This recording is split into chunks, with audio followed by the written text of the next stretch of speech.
Alors, sur cette fiche, nous allons compléter par les nombres qui conviennent. Donc, on a 7, on cherche à ajouter un nombre pour obtenir 0 comme résultat. Ici, on va ajouter le nombre moins 7.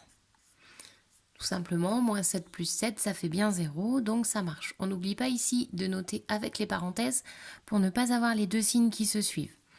On continue, si on a une fraction, si on a la fraction 6 septièmes et qu'on veut ajouter un nombre pour obtenir 0, il va falloir tout simplement ajouter la fraction moins 6 septièmes. Si on a 6 septièmes moins 6 septièmes, on arrive bien à 0. Là encore, on n'oublie pas les parenthèses pour ne pas avoir les deux signes qui se suivent. Si on avait un nombre négatif, si on a moins 3, il faut tout simplement ajouter 3, puisque moins 3 plus 3, ça va faire 0. Si on avait une fraction négative, moins 4 neuvièmes, nous allons ajouter 4 neuvièmes. Moins 4 neuvièmes plus 4 neuvièmes, ça fait 0. On enlève la même chose que ce qu'on avait on ajoute en positif ce qu'on avait en négatif. Et ici, on ajoute en négatif ce qu'on avait en positif. Donc, ça annule la somme, l'addition, le résultat de l'addition. Donc, tout va bien.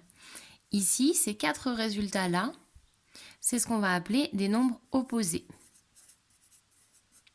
On notera ça un petit peu plus tard dans la leçon. Ensuite, on passe aux multiplications. On cherche un nombre qui, si on le multiplie par 3 cinquièmes, donne 0 comme résultat. Ici, on a une seule solution, c'est 0. Si on a 3 cinquièmes qu'on multiplie par 0, ça fera 0. Si on avait une fraction négative, si on a la fraction moins 7 demi que l'on doit multiplier pour obtenir 0, là encore, on va la multiplier par 0. Donc le seul moyen d'obtenir 0 comme résultat, c'est de multiplier par 0. Et si on multiplie par 0, on obtiendra toujours 0 comme résultat. C'est ce qui va embêter certains d'entre vous parfois pour la suite. C'est pour ça que je vous ai mis ces deux exemples-là. Sur la dernière partie de l'exercice, on va chercher à obtenir sur des multiplications un résultat qui sera égal à 1 dans les 6 cas qui restent. Si je commence par 2, j'ai 2, je veux multiplier 2 par un nombre pour obtenir 1.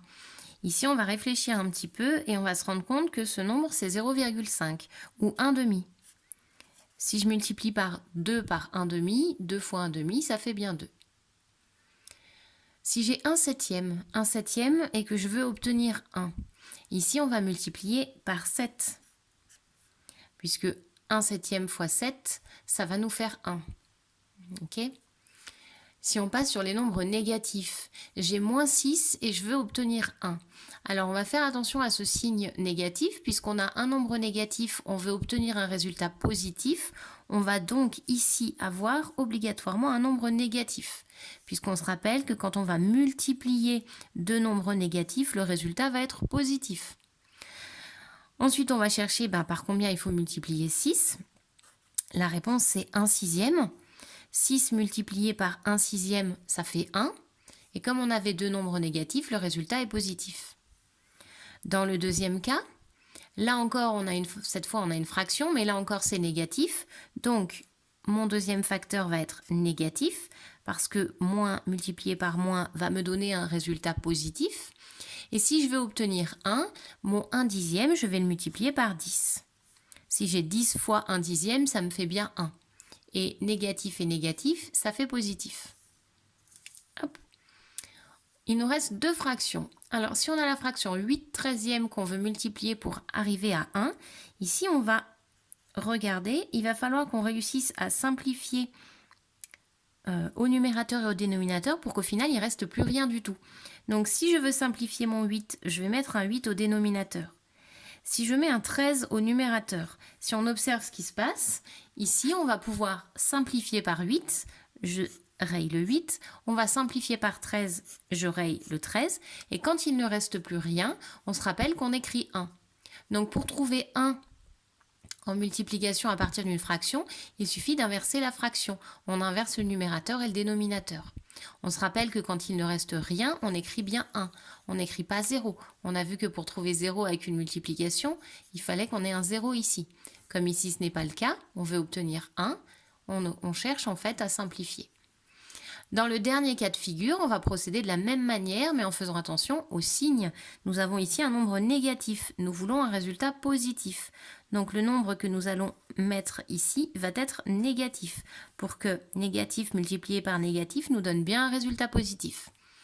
Si on a 2 cinquièmes que l'on veut multiplier, on va le multiplier ici par 5 demi pour que quand on fasse la multiplication, on simplifie par 2, on simplifie par 5. Tout a été simplifié, il ne reste plus rien, on obtient bien 1. Donc ici, de la même manière qu'on l'avait fait dans l'exemple précédent, on va inverser le numérateur et le dénominateur pour nous permettre de simplifier, ce qui nous permet d'arriver à 1 comme résultat. Et on va noter une fraction ici qui est négative pour tenir compte du signe et obtenir un résultat qui est bien positif. Dans cette dernière partie-là, les nombres qu'on obtient, c'est ce qu'on appellera des inverses. Ce qui est très facile à comprendre sur les 2 derniers exemples puisqu'on a inversé le numérateur et le dénominateur et on rentrera dans les détails sur les exemples précédents.